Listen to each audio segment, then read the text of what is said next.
People, do you know who I am?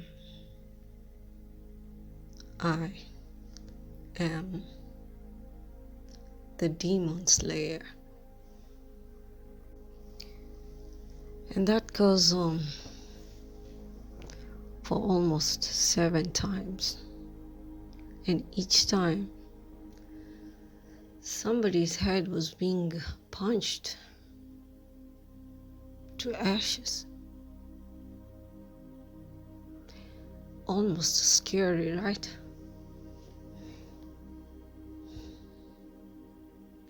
Well, it got me thinking, what could this be? What is this thing there? Why was it being repeated on and on? But the thing was, before that the scene happened, there was a warning before they were warned. They were warned to stay off. They were warned to keep their hands off. But they didn't listen. They just went on mocking. And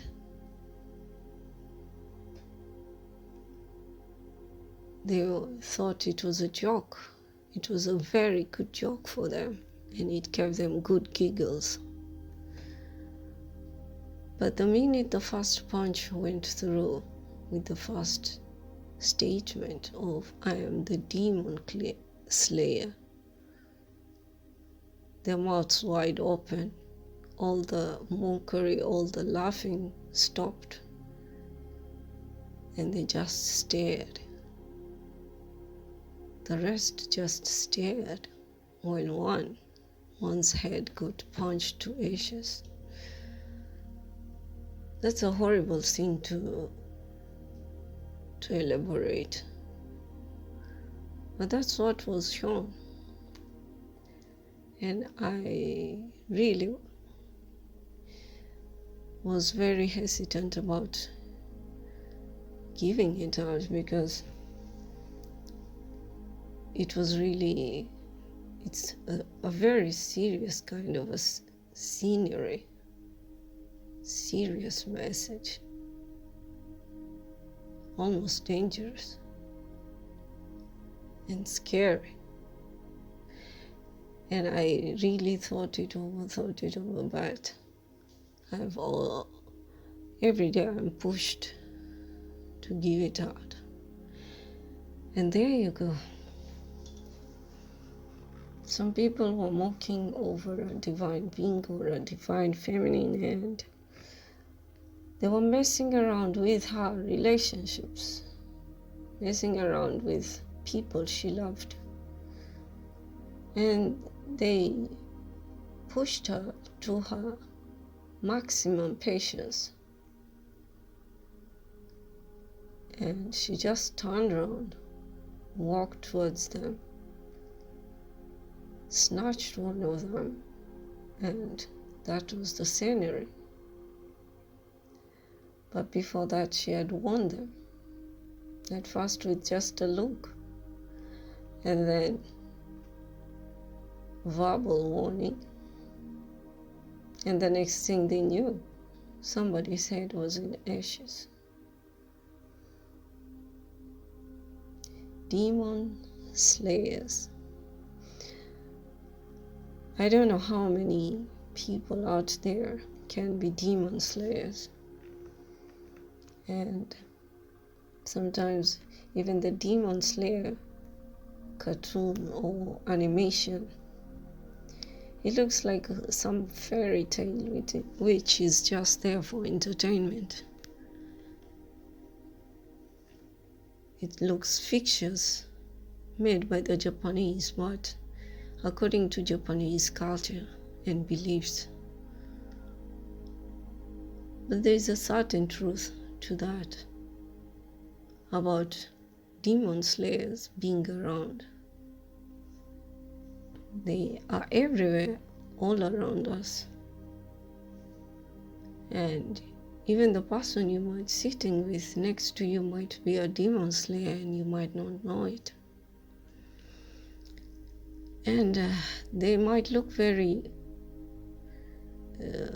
how do I say? They might look like they're very weak and like nothing can come from them. But when they take action, it just shakes the whole earth, because it's the last resort, and they don't act unless it's necessary. The demons in Demon Slayer aren't what Christians or the Bible refer to as demons. Biblical demons are fallen angels that followed Satan. I don't believe that, because I believe angels are pure. And I don't think there are any fallen angels. And the angels who taught magic to the humankind were given that mission to do it, to teach the mankind of the good and the bad, and then they went back to their own missions again. So I don't believe that there are any fallen angels, because angels are created pure and they are created only to obey the Most High. Demon Slayer demons are much more along the lines of zombies or vampires, or referred to as zompires, as referred to in Buffy the Vampire Slayer comic books. So once infected with the blood of Muzan or his high-ranking officials, you become a savage, monstrous shell of who you formerly were, feeding on human flesh and unable to come into the sunlight without pain of death. So yeah, zompires. And the story kicks off with young Tanjiro.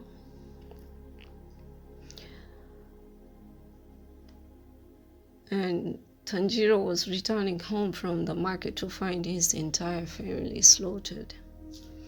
And his only surviving family member, his sister Nezuko, in bad shape. She was wounded. And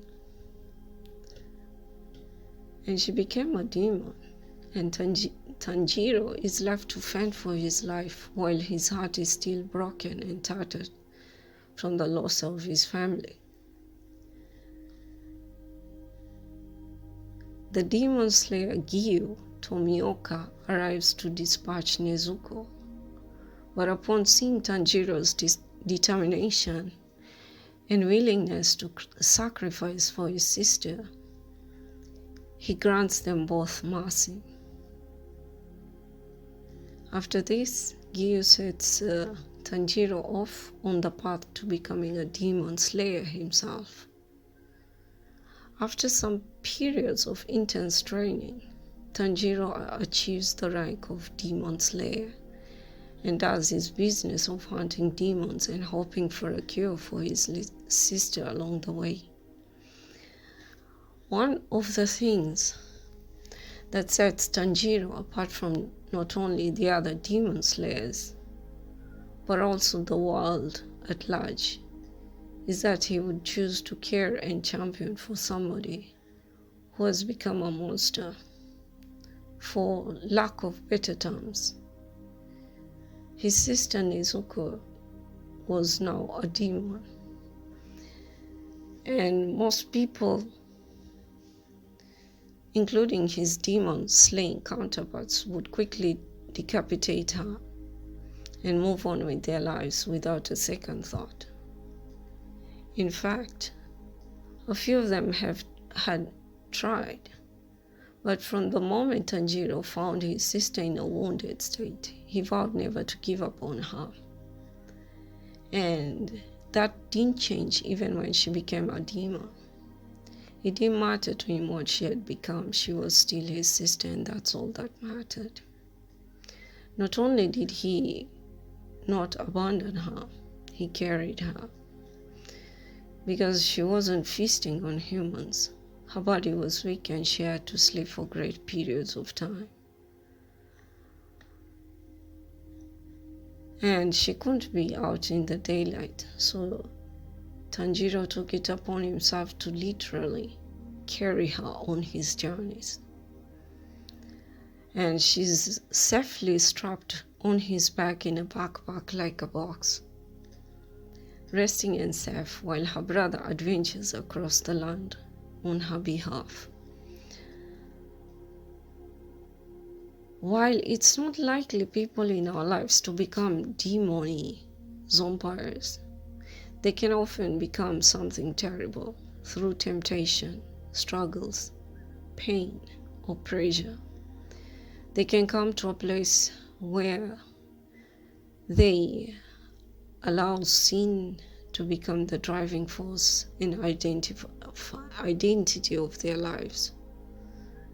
Quite often, the people who are caught up in sin can't even see it or recognize it. Now, it may be all well and good that Tanjiro is compassionate to the demon that just so happens to be his sister.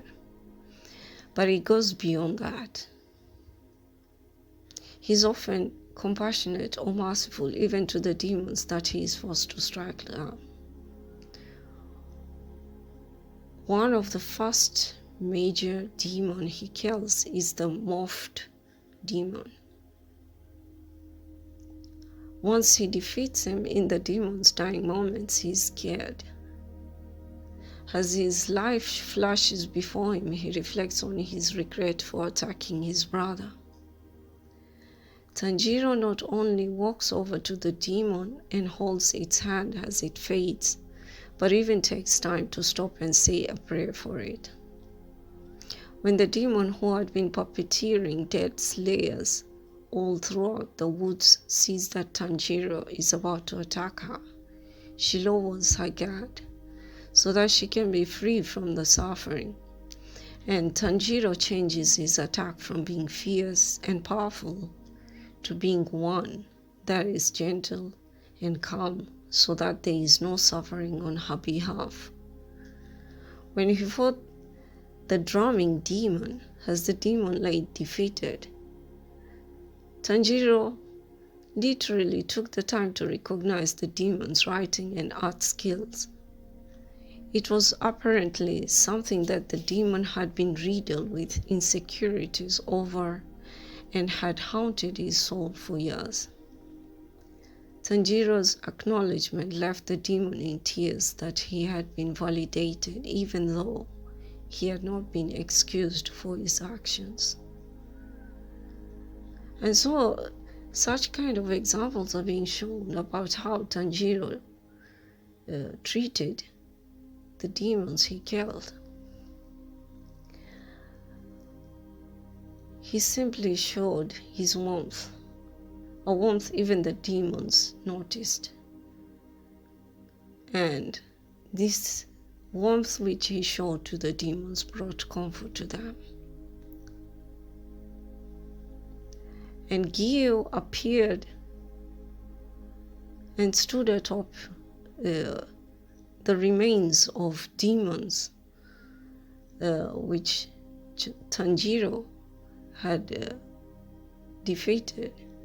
And Gyu says, "Don't waste any sympathy on a demon that devoured humans. It doesn't matter if it looks like a child.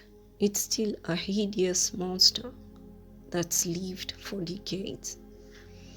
And Tanjiro, in answer, he says, "To avenge people who were killed, to make sure they are no more victims, of course I will bring my blade down on any demon neck without mercy. But as for those whom being a demon meant despair, those who regretted their own actions, I will never trample over them, because demons were once human too, just like me. They were human too. Please step off. They are not hideous monsters at all. demons are hopeless creatures. They are tragic creatures. So Tanjiro saw that simply being guilty of being a demon didn't mean that they didn't deserve mercy or grace. He saw them not just for their actions or what they became. He saw them for who they were, their struggle to get to this place, and the pain and heartache that allowed them to remain in that place. He was willing to cry for respect and grace for a monster who had literally just left him, wounded and bleeding on the ground. The same demon had been responsible for the death of hundreds. And Tanjiro saw the truth that guilt doesn't negate grace. And this is something Jesus modeled too. Like in the Bible, there is a story of a woman who's absolutely guilty, but Jesus did nothing but show her grace. She was a woman who had been caught in adultery, and they made her stand before the group and say to Jesus, "Teacher, this woman was caught in the act of adultery. In the law, Moses commanded us to stone such women. Now what do you say?" They were trying to trap Jesus with this question in order to have a basis for accusing him. Jesus bent down and started writing on the ground with his finger. And the person kept questioning him again and again. He straightened up and said to them, "Let any one of you who is without sin be the first to throw a stone at her." Again he bent down and wrote on the ground. Those who had began to go away one at a time, the older ones first, until only Jesus was left with the woman still standing there. And he straightened up and asked her, "Woman, where are they? Has no one condemned you?" And she answered, "No one, sir," she said. "Then neither do I condemn you," Jesus declared. "Go now and live your life of sin." That's in John 8, 1 to 11. Jesus knew she was guilty but never asked her about it. He knew she was sinful but only offered her mercy. He knew she deserved condemnation under the law, but instead he stood in the path of those who would condemn her. Instead of condemning her, he offered her grace and mercy and told her to leave the ways that had brought her to that place. He didn't tell her that to shame her, but to point her in the direction of life, not condemnation. He always called for forgiveness, even to the day he ascended. So that's what Tanjiro was trying to do after he had proved himself in the council of Hashira. After finally proving himself, Shinobu Kocho sat down on the roof with Tanjiro to tell her story. Her big sister had also shared Tanjiro's grace and mercy for the demons, and it cost her life. And she said, "Every time I see the tears of those who have lost their loved ones to a demon, every time I hear those cries of despair, the anger keeps building up inside me and continues to swell. There is a revulsion that I can't fight. My big sister was a kind-hearted person like you. She had sympathy for demons, even when she was on the brink of death. She still felt pity for them. I couldn't bring myself to feel that way. How can you feel sorry for something that's killed humans? I've never heard of anything so absurd. But if that was how my sister truly felt, then I must carry it on. If there is a way not to kill these pitiful demons, I have to keep trying to come up with it, without ever extinguishing the smile that my sister said she loved. demons do nothing but lie, losing all reason out of self-preservation.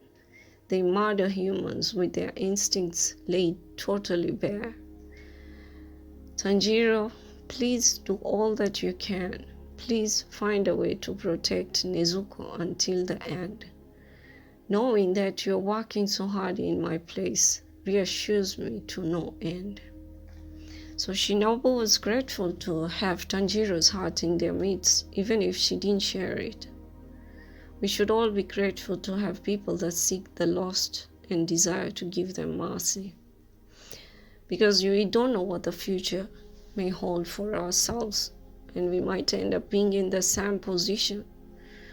And may God, the Most High, forbid that. May the Most High guide everyone on the right path. This reminds me of a certain period of time in my life, and I felt like everything, I was losing my ground. And then some people embraced me and they showed me they showed me the way of God, and they showed me God's, the Most High's mercy, and they made me learn the love of God. And that's how I suppose I managed with those years. Otherwise, I might also have ended up just like any other person who has gone astray. If I had not looked at the Demon Slayer in this way, I could have easily condemned the demons and the ones who sin in the same way, just like Shinobu Kocho. But viewing it in this way makes my perception different. It changes my perception in such a way that, because I was feeling anger at what they were doing, but when I realized that once upon a time they were also just like how I used to be, but because of all that they had gone through, because of things that were contagious, they ended up being in such kind of demonic kind of a state. So that's why I cannot judge them in any way. Only the ones who really don't want to change can be judged. But even then, they are also aware of their own sins. They are aware of their own mistakes. They are aware of their evil actions.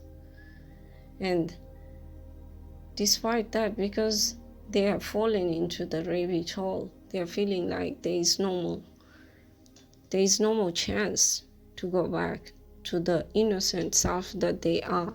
And that's why they still go on. So I can only pray to God, the Most High, to show them the right path and help them out of the rabbit hole. And I cannot expect this of everyone, but being an empath is one very hard thing, and you always put yourself in other people's shoes, and you see in their point of view, you feel their pain, you feel all the trauma that they are going through, and you understand.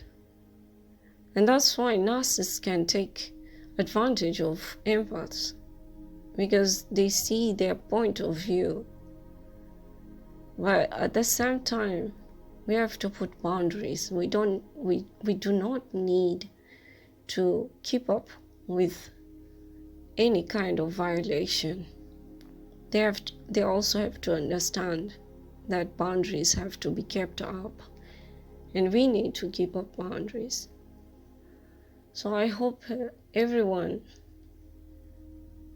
understands that despite going through all kinds of traumas, despite going through all kinds of torturous things in life, empaths always choose love, because love heals everything.